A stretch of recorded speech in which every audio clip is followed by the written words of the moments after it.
শ্বশুর বাড়িতে ছেলের বউদেরকে বলি, যতক্ষণ চুপ থাকতে পারবেন ততক্ষণ সবার কাছে ভালো থাকতে পারবেন। সবাই দেখবেন আপনার প্রশংসা করবে, সবাই সুনামের উপরে থাকবেন।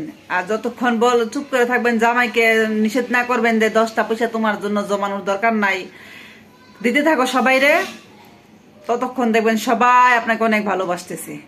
যে আপনার জামাই টাকা দেওয়া বন্ধ করে দিবে, দেখবেন সবার আগে বলবে কি জানেন, যে ছেলের বউ খারাপ, ছেলের বউ ভালো না, ছেলের বউ ভালো না। একটা বা চিন্তা করে না মানুষের যে ইনকাম আল্লাহ সারা বছর একরকম রাখে না, সারা জীবন একরকম রাখে না, সারা জীবন মানুষ আল্লাহ একরকম দেয় না। মানুষ যখন মনে করেন সবসময় আপনার শুনতে থাকবে, আপনার চুপ করে শুনতে শুনতে একটা সময় মানুষের কিন্তু বোকা মানুষ এক সময় চালাক হয়ে যায়। মানুষের কথা শুনতে শুনতে বোকা মানুষের শিখে ফেলায় যে কথাটা প্রতিবাদ কিভাবে করতে হয়। যখন তাদের প্রতিবাদ করবেন তখন তাদের মনে করেন ফাঁকে ফাঁকে জয়েন্টে জয়েন্টে ঢুকে যাবো, তো আপনার উত্তরটা পাইয়া যাইব, তখন আর ভাল লাগতো না।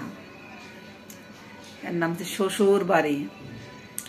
শ্বশুর বাড়ি মানুষকে খুশি করতে হইলে 2টা ঠোঁট একবার লাগাই রাখতে হবে সুপার গ্লু দিয়া, আর চোখ 2টাকে বলতে হবে তুই কিছু দেখোস না জীবনে।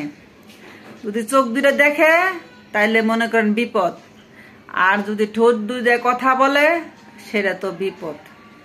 ঠোঁট 2টা যদি কখনো মনে করেন তারা যখন ভুলগুলা অন্যায়গুলা করে, যখন তাদের অন্যায়গুলা ফাঁকে ফাঁকে আপনি মনে করেন জয়েন্টে জয়েন্টে যখন তাদের বলে দিবেন, উত্তর দিয়ে দিবেন, তখন দেখবেন আপনি আর ভালো থাকতে পারবেন না। সেজন্য বলি ছেলের বউদের চুপ থাকতে হবে সব সময়। যত বেশি চুপ থাকতে পারবেন তত আদরের ছেলের বউ হইতে পারবেন। যত বেশি মনে করেন চোখ 2টা বন্ধ করে রাখতে পারবেন তত বেশি ভালোবাসা পাবেন। আর যত বেশি কাজ করতে পারবেন তত সবার চোখের মণি হইতে পারবেন। চোখের মণি হওয়ার জন্য এই 3টা কাজ করতে হবে।